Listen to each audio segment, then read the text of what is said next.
actually play for 5 more years if he wanted to.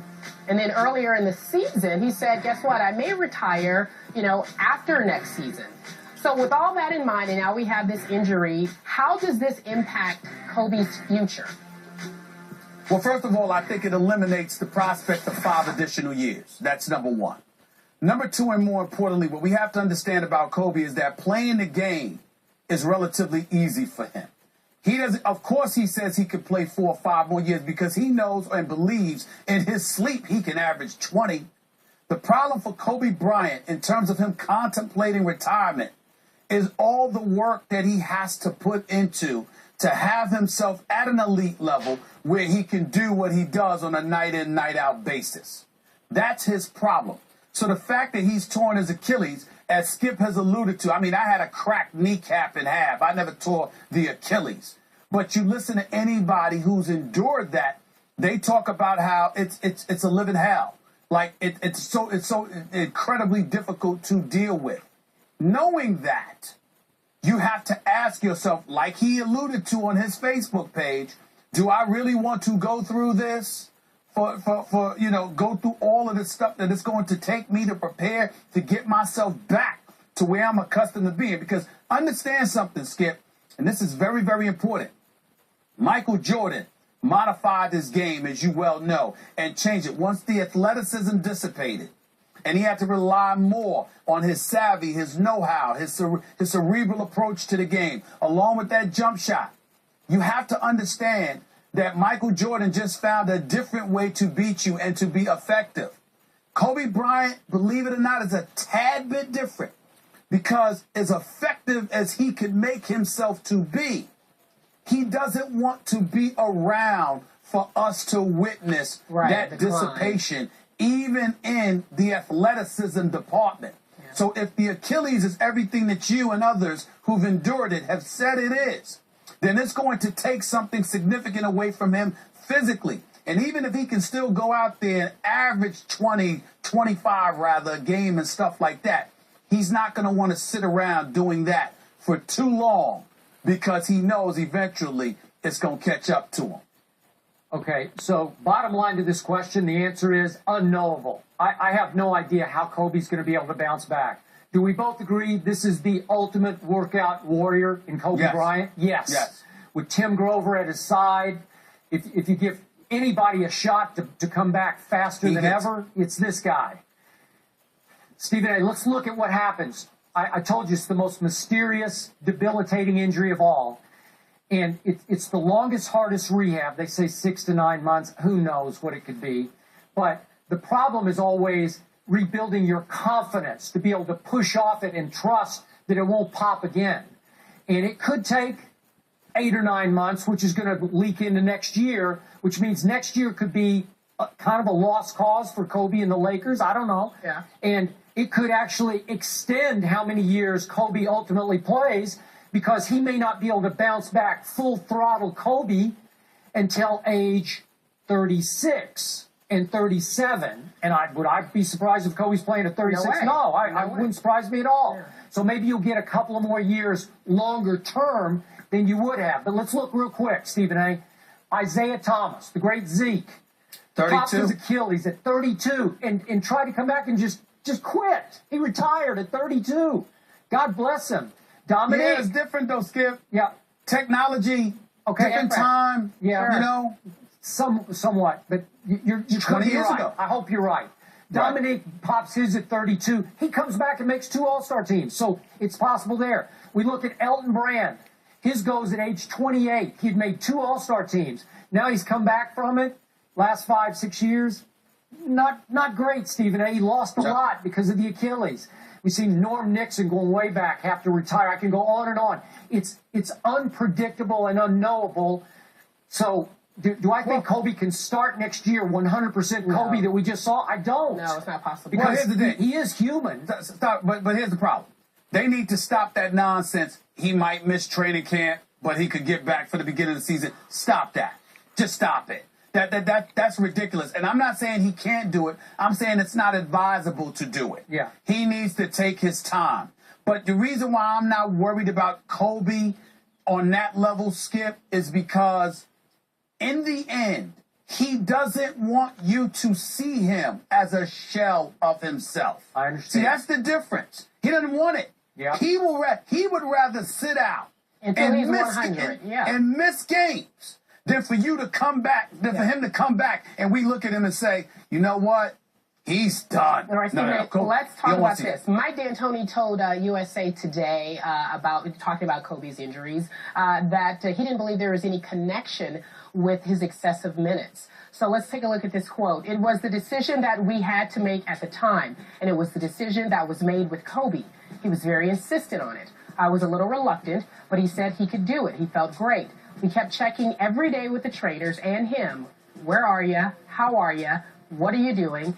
And to be honest with you, I don't think one has anything to do with the other. So, Stephen A., how does Kobe's injury, because obviously there are far-reaching implications, how does his injury impact D'Antoni's future? Well, listen, let me say this, first of all, addressing Mike D'Antoni's quote, y'all. That's ridiculous. It flies in the face. And I'm not talking about the Achilles. I'm talking about how you checked with him every day. He said he's okay. Forget the Achilles injury for a second. Overall, how many times, Skip, how many Laker games did you watch where you saw a third quarter, you saw a fourth quarter? Kobe had it. He could dig deep, but there was something inside of him. You saw him breathing a little heavy. He looked a little bit tired. Yeah. Okay? Now, we saw this years earlier playing for Phil Jackson. Yeah. Why would we not see this now? Of course we see it. The difference was Phil said, I need you to take a minute. Come sit over here. Yeah. Nah, Kobe like, no. Sit down. Yeah. He said, take some Gatorade, drink some water. It'll only be 60 seconds. It'll only be 2 minutes. Then you can come back in. You see what I'm saying? Yeah. It's just like what Mike D'Antoni is missing here. And this is why it bothers me that he walks around so sensitive to what everybody says about him. Because it's that kind of nonsensical quote he just threw out there. You are a coach getting paid $4 million a year. You are the leader of the Los Angeles Lakers. What are you talking about? You checked with the trainers. Yeah, I'm saying, what are you talking about? You checked with the trainers. No, I'm not blaming D'Antoni per se for the injury. I understand it could happen. Okay. But to act like, you are completely absolved as a coach just because the dude said, I'm okay. Yeah. Over the course of 48 minutes, you're supposed to watch the game and say, you know what? I don't care what he's saying right now. I think he need a break. I'm going to need him for the 12 minutes of the fourth quarter, maybe the second quarter, maybe the third quarter. I'm going to give him this rest. That's my point. So to me, D'Antoni, to some degree, is on a hot seat because, let me be clear, people in L.A. don't want him. I'm just going to put it out there. People in L.A. want Phil. All right? That's number one. They want Phil. Number two, they don't like the way everything went down because even though they weren't the greatest Mike Brown fans in the world, 5 games in, they didn't like that. They didn't like the fact that when Mike D'Antoni first took over the job, he was open with the team about how defense ain't his thing. It's something he'll have to learn along the way. They didn't like the fact that 3 days on the job. He took the job on a Tuesday, Kerry, Laker lover, a job on a Tuesday. That Friday, he benched Pau Gasol. What has Pau Gasol been doing? Right. What he's been doing is what he did when they won 2 titles. So you got all of this residue of Mike D'Antoni's era in Los Angeles staring us in the face. And then he will issue a quote like that. It almost seems like he's just trying to absolve himself of culpability. When you're the coach, you're supposed to be the first to stand up and accept culpability. That's not what we're seeing here in terms of this quote, and that's my problem. Okay, I hear you. And you remember we recently agreed that D'Antoni needed to help Kobe save his legs. Remember recently from the three-point line, Kobe Bryant went on a 1-for-21 slump. Remember that one? Yes. 1 for 21 from 3. That's just tired legs. Can't get the lift into your three-point shot. Okay, now let's talk about D'Antoni's future.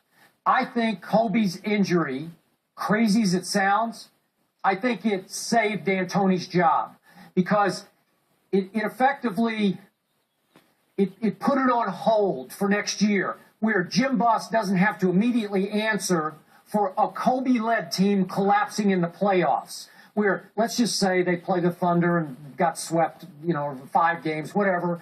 Kobe wasn't very good last year. I'm sure he would be better this year. But let's say they got blown away by the Thunder. Well, then there'd be a real outcry in L.A. We want D'Antoni gone. And Stephen A., Jim Buss clearly doesn't want to have to pay Mike Brown and Mike D'Antoni and next year without, and another can Phil Jackson, without having two of them even coach at all. So I just say it'll put it on hold till next year where Jim Buss can get away with keeping D'Antoni into next year, because it just became a non-issue, because the only issue right now is when can Kobe come back. But Stephen, you said they have to deal with the issue of Dwight Howard. And if they can push that situation, Dwight Howard could say, I don't want D'Antoni. Well, Kerry, thank you for bringing that back up, because this is very important as well.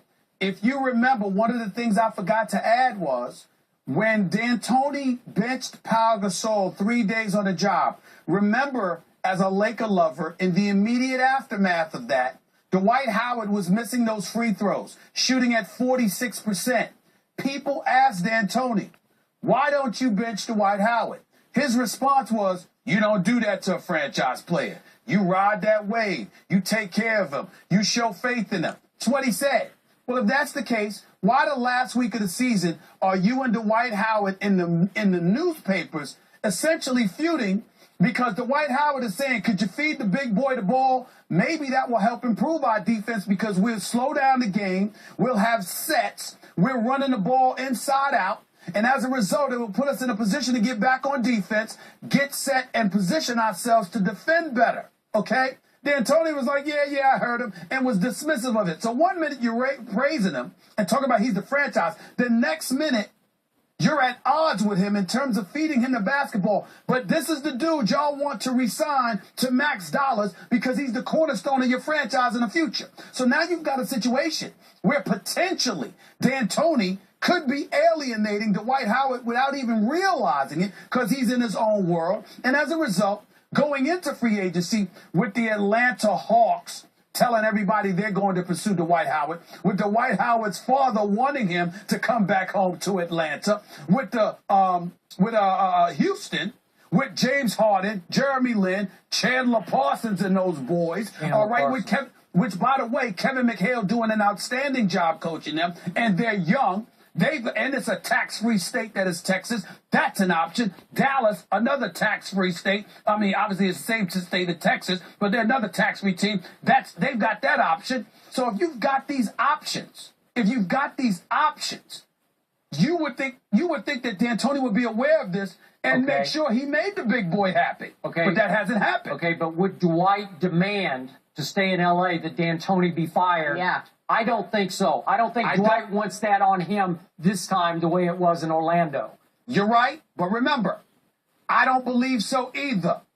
But unlike times in the past, he's listening to his agent now. Dan Fagan is one of the most reputable agents in the game of basketball. You work behind the scenes, who knows what's possible. This is if you had left it to Dan Fagan all along, instead of listening to your parents and friends, you might have been in Brooklyn. Keep that in mind. We'll keep it in mind. We'll leave it right there while we